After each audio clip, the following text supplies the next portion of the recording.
Free agency is officially here. Let's talk about it all today on Locked On Tigers.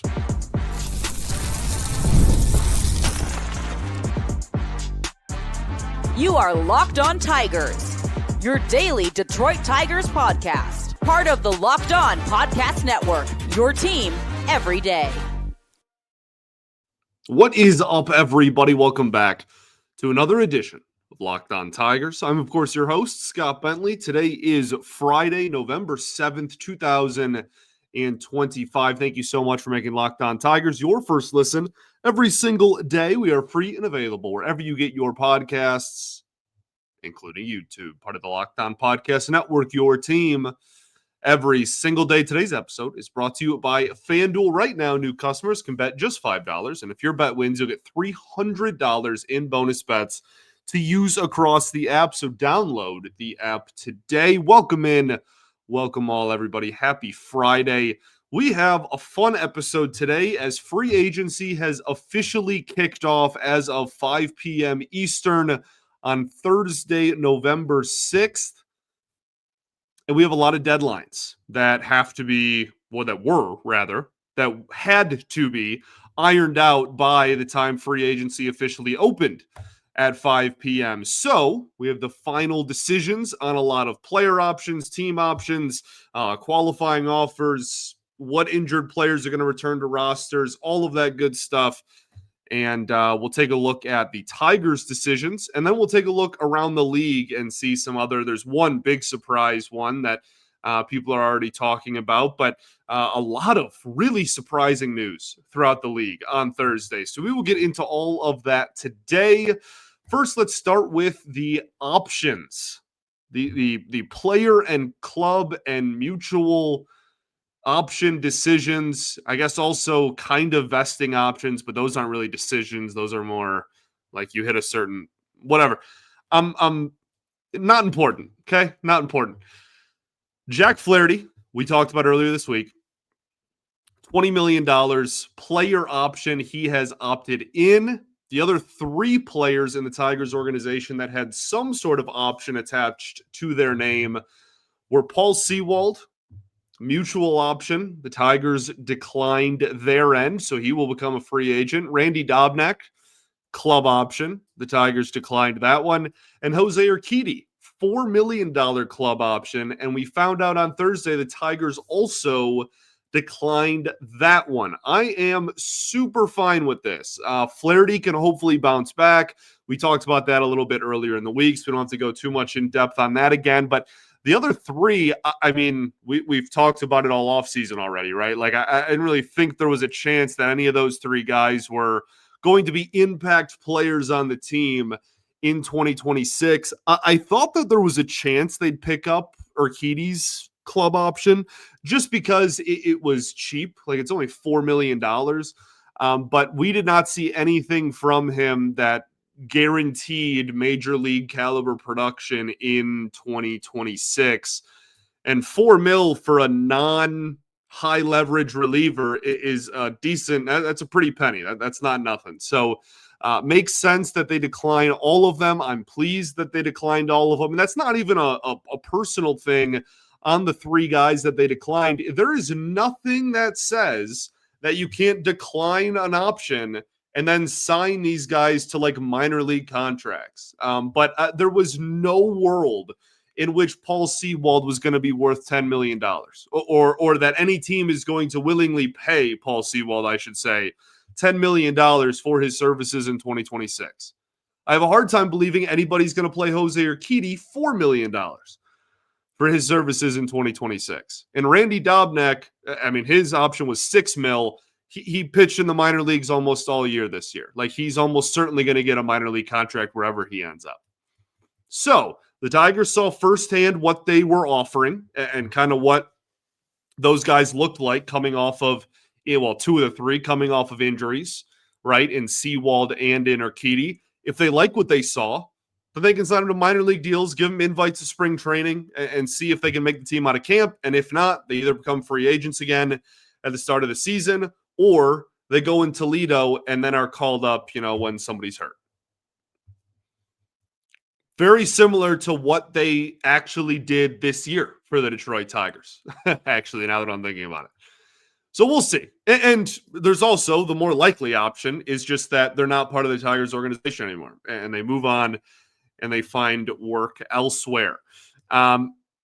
Qualifying offers.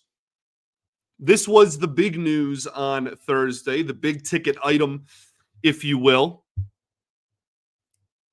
Want to put it out there before we start this conversation. Players have until November 18th to accept or decline qualifying offers. That doesn't mean they have to sign with a team, period, by then. Obviously, winter meetings and the like, there are plenty of players that will go through that. But they do have to make a decision on the qualifying offer by November 18th. We'll start with the Tigers news because this is, after all, Locked On Tigers. Gleyber Torres does, in fact, receive a qualifying offer. He's the only Tiger to do so. He has just under 2 weeks to either accept the 1-year, $22 million deal or reject it. Now, if he accepts it, then that's that. He's back. His salary is $22.05 million or whatever it is. And he can't get offered the qualifying offer ever again, but he's back next season for the Detroit Tigers at that salary. If he rejects it, he can still re-sign with Detroit, in theory. I don't think that's happened very often in the history of the qualifying offer, but in theory, that is still a possibility. If he were to reject it and sign elsewhere, not only would the Detroit Tigers get a compensatory pick for losing him, right? And that would be in between the first and second round, which is awesome. Top 50 pick, potentially top 40 pick for a guy not signing with you that you only signed to a 1-year deal. That's a decent return on investment there, okay? And the team that does sign him loses a pick in next year's draft. Now, there's a little bit of nuance to like which pick. Depends on a lot of factors, what team signs him, the salary, et cetera, et cetera. It cannot be a first-round pick. So, they will not lose a first-rounder. However, they could lose anything else. So, this becomes somewhat interesting to me because I don't think that Gleyber is going to get $22 or more million a year, right? AAV in free agency, especially not for multiple years. Now you add the fact that on top of the whatever the AAV ends up being, 15 to 20 mil, let's say, somewhere in that range, deal for multiple seasons that he is seeking, would also have to forfeit a draft pick that could be pretty decent, could be as high as a second-round pick. Makes this a lot more interesting. I want to dive a little bit deeper into that. We'll do that right after this. First, though, going to talk to you about our friends over at Prize Picks. This episode brought to you by Prize Picks. You and I make decisions every day, but on Prize Picks, being right can actually get you paid. Don't miss any of the excitement of this sports season, whether you're following the NFL, NBA, or both. There's no better time to jump in on the action. If you haven't tried it yet, Prize Picks is the simplest way to play. You just pick more or less on at least 2 player stats, and if you get them right, you win. It takes less than 60 seconds to make your lineup, and you can play anywhere Prize Picks operates. That includes California, Texas, and Georgia. I've been using Prize Picks during both football Sundays and NBA tip-offs, and it keeps everything exciting. You just download the Prize Picks app today, and you can use code LOCKEDONMLB to get $50 in lineups after you play your first $5 lineup. That's code LOCKEDONMLB for $50 in lineups after your first $5 lineup. Prize Picks, it's good to be right. All right, everybody, welcome back here. Segment 2, Locked On Tigers. Appreciate you all for tuning in, as always, making us your first listen every single day. Shout out to the everydayers that do tune in every day. And we, of course, will be back on Monday recapping the first weekend of free agency, talking about any other news and notes surrounding the Tigers organization. Now, picking up where we left off with Gleyber before the break there, we've been talking about the possibility of him receiving a qualifying offer all week. Kind of on the fence, somewhat 50-50, maybe 60-40 in that regard. The thing is, I'm not certain that with all of those stipulations I listed before the break, plus he played poorly in the second half, plus he's coming off of an injury, that another team is going to be chomping at the bit to get a weak defender with very little power, give up one of their higher draft picks, anywhere from like their fifth highest to their second highest, depending on, again, a lot of other factors. Luxury tax, whether the team's over the luxury tax, under the luxury tax, the revenue sharing team, like all that, salary, all that stuff. But like, I mean, almost certainly a pretty high pick.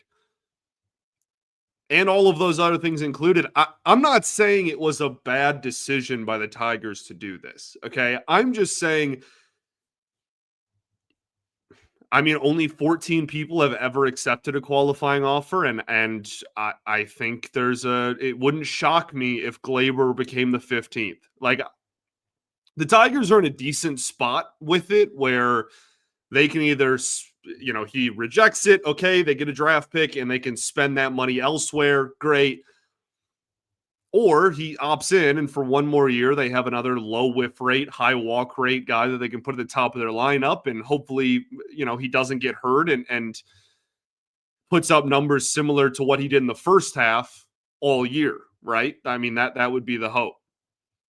So certainly not going to be mad if he accepts it. I'm not sure the market was that. And I'm also, there's just a lot of other moving parts in terms of what happens with him. So we'll keep an eye on that. I still think he's not going to be a Tiger. I think the Tigers offered him a qualifying offer with the intention that he was going to reject it.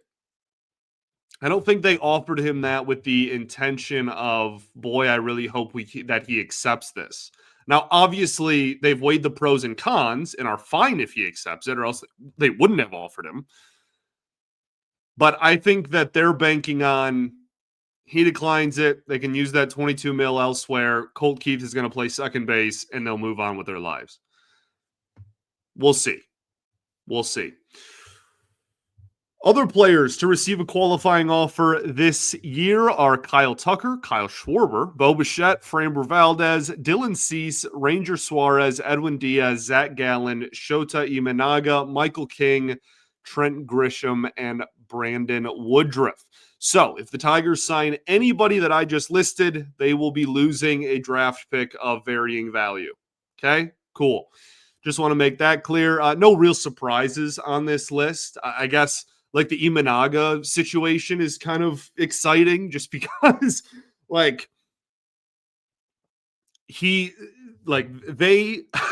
Cubs opt out, then then he has a player option that he declines, and then they offer him a qualifying offer. Like that is fully just they're expecting him to sign elsewhere, and they want a draft pick out of it. Is really what that is. That's really the only one of note. I mean, I guess Trent Grisham, not a surprise given the year he had this year. However, if you would have told me, after the 2023 season that Trent Grisham would be the caliber of talent to get a qualifying offer, I probably would have laughed at you. He's had a big turnaround here the last season and a half-ish. So good for him. I mean, honestly, to work his way into that category. And then the rest are just like the most obvious things ever. Like all the best free agents always get qualifying offers every year because they know they're going to leave or they know they're going to sign big contracts. So you might as well have some insurance and get a draft pick out of it. Tigers also claim a pitcher off of waivers. Jack Little, a 27-year-old right-handed pitcher. He has a fastball, slider, and a splitter. He's only thrown 3 innings at the major league level and has pretty middle-of-the-road minor league stats, I would say. The stuff is decent. He's got a mid-90s fastball, good chase numbers with the splitter and with the slider. The Tigers could use a decent, low leverage righty like that.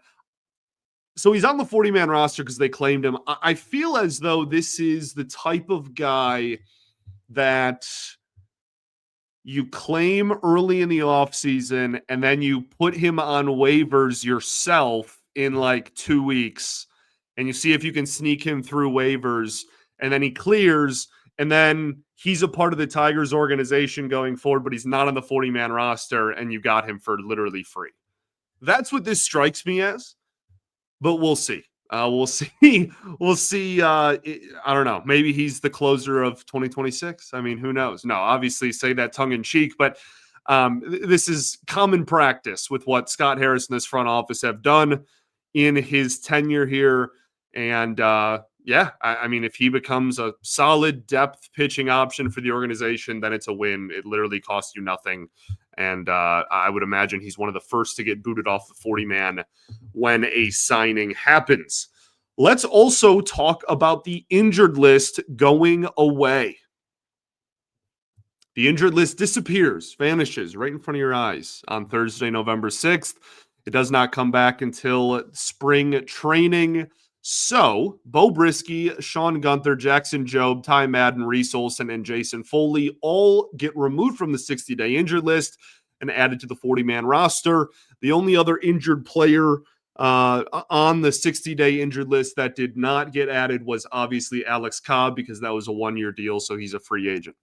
The 40-man is now at 40, heading into free agency, heading into now that free agency is open. They have exactly 40 players on it, so there's no, gotta shave a certain amount of players off or gotta, option or waive people or whatever. They just are at 40 at the start of free agency. That also means that if the Tigers are to sign, hopefully when they will sign, but if they are to sign anybody going forward, they will have to make room on the 40-man by DFAing or waiving somebody on said roster to make room. 1-for-1 switches. So again, Jack Little, probably a guy that's pretty high on that list if it's a reliever or a pitcher in general. We'll see what happens with the position players. Okay, let's talk about other news in baseball. There's a couple of other kind of surprising decisions that were made that could affect the Tigers, and there's a couple that are just wow, shocking decisions in general that I kind of just want to riff about. We'll do both of those things right after this. First, though, got to talk to you all about our friends over at FanDuel. The NBA is back. There's no better place to get in on the action than FanDuel, the official sports betting partner of the NBA. Even if you missed the start of the game or want to ride the hot hand, FanDuel has live bets on everything you want to bet on, from who will score next to fourth quarter comebacks. Plus, you can even combine your bets into a same-game parlay for a shot at a bigger payout. It keeps every game exciting, especially when your team is making the late push. Right now, FanDuel is giving new customers $300 in bonus bets when you use your first $5 bet. So that's FanDuel.com. Sign up today with FanDuel. First $5 bet, if it wins, gets you $300 in bonus bets for new customers. FanDuel, the official sports betting partner of the NBA. All right, everybody, welcome back here. Third and final segment of Locked On Tigers. Appreciate y'all for tuning in. As always, want to take a look at some news and notes from around the league. The big one is Pete Fairbanks will be a free agent immediately. Becomes one of the best free agents available on the market. Somewhat of a surprise. It was an $11 million option. Not a surprise because it's the Rays, and I have a hard time believing they want to pay anyone $11 million, no less a reliever. But Pete Fairbanks has been one of the better back-end relievers in the American League for, the better part of 4 or 5 years now. I think it's safe to say he has taken a slight step back over the last couple of years. Now, also has dealt with a lot of injury stuff, which I'm sure plays a role in that. 31 years old, right-handed pitcher. Just has always had an incredible fastball that has always gotten a lot of success and always had a lot of success at the major league level. It'll be interesting to see what his market looks like. Again, I can't imagine he is not one of the more sought after relievers on the market. He had a new pitch this year. Jeff Passan of ESPN actually wrote a great piece kind of highlighting the cutter that he added to his mix and how it's helped him kind of navigate through maybe all of the injuries that he has gone through over the last few years. But this is a guy that at his peak was one of the best back-end relievers, one of the best closers in the American League, and was elite at getting swing and miss. This year, again, took a step back in that department. I would be over the moon if the Detroit Tigers signed Pete Fairbanks. Do I think that's going to happen? No, because I think they're going to I think he's probably going to get a decent paycheck here, and I have a hard time believing the Tigers are going to be giving out 10, 15 million AAV to relievers. It's fun to dream on November 7th. A man can dream, right? Is that a problem? Can I not dream of Pete Fairbanks being a Detroit Tiger? That's what I thought. Let me live, okay? We'll see what happens. The two biggest news points on Thursday in the baseball world, however, were hires for either managerial openings or front office openings.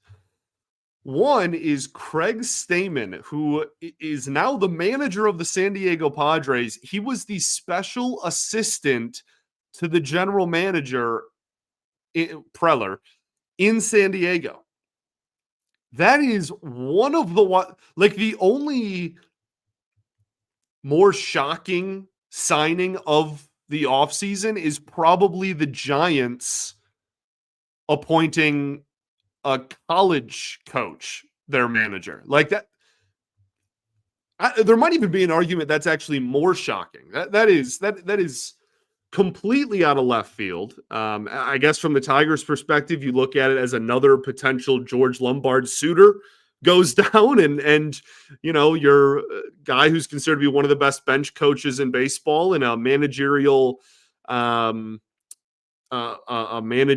topic of conversation literally every winter, looks like he's in line to stay another year now. So that, I'll take that, I guess. But a very, very surprising move. And then to me, the biggest news out of the baseball world on Thursday, just because it's my favorite movie of all time, is Paul DePodesta named the president of baseball operations for the Colorado Rockies. That is wild. For those who don't know, Paul DePodesta is Peter Brand from Moneyball in real life. His real name, he didn't want in the movie. A bunch of other stuff you can read about, his thoughts on the movie and why he didn't want his name attached to it. But like the inspiration for, I guess is the better way to put it then, Peter Brand for Jonah Hill's character in Moneyball is Paul DePodesta. He was the Athletics front office guy that worked with Billy Beane. And in a wild turn of events, after bouncing around to a few different baseball teams, a while ago, he probably 6 or 7 years ago now? A while ago, he jumped over to football. And he's actually been very high up in the Cleveland Browns organization for the last several years. Now returns to baseball to run. This is the ultimate irony for me. This is why baseball is the best. There is a movie about how revolutionary statistics, took over front offices in baseball 20 years ago. And it was literally made with this dude in mind. Okay. And now he takes over 20 years later. He takes over the organization that is widely known for having the single worst and least and poorly funded analytics department in maybe all of sports. Because sports. That is effing awesome. Okay. This is like, this league type of stuff. This is you put some popcorn in the microwave and you just see what happens. He is either going to completely crash and burn, or he is going to invest hundreds of thousands, if not millions of dollars into getting the Colorado Rockies, who literally there are quotes from other people from around the league that say the Rockies are stuck in like prehistoric times when it comes to how they view the game of baseball. And he's going to invest millions of dollars into improving that and getting a real analytics department and, proper, StatCasts readings and all that kind of good stuff. That is so fascinating and awesome to me. I cannot wait to see what happens. And I think that honestly, first off, go listen to Locked On Rockies. Great show. I think that honestly, that's kind of what the Rockies need. They need, because it is so impossible to pitch there, they will never sign a big name pitching free agent, ever. It just won't happen. But they have made successful teams with they've been in the play, they've been in the World Series, right? Like they have built successful, good teams despite that before. So they're going to need someone who really thinks outside the box to come in and I guess just kind of lay out an archetype for what this team is looking for, what the Rockies are looking for, kind of lay an outline, if you will, of what this roster is going to look like and what it has to have in it to be successful. Because I'm not sure anyone has quite figured it out yet, and the Rockies have been around for 30 years now. It would be an awesome full circle moment if Paul DePodesta brought a ring to Colorado. That would be the best ending to Moneyball ever. That'd be awesome. Thanks for making Locked On Tigers your first listen every single day. Shout out to the everydayers that do tune in every day. And we will, of course, be back on Monday recapping the first weekend of free agency. We will get back to player breakdowns at some point. We'll do that probably in the coming weeks as well. Hope you all have a fantastic and safe weekend. Peace and love. Going to therapy's dope, and I'll catch y'all Monday, baby. Go Tigers.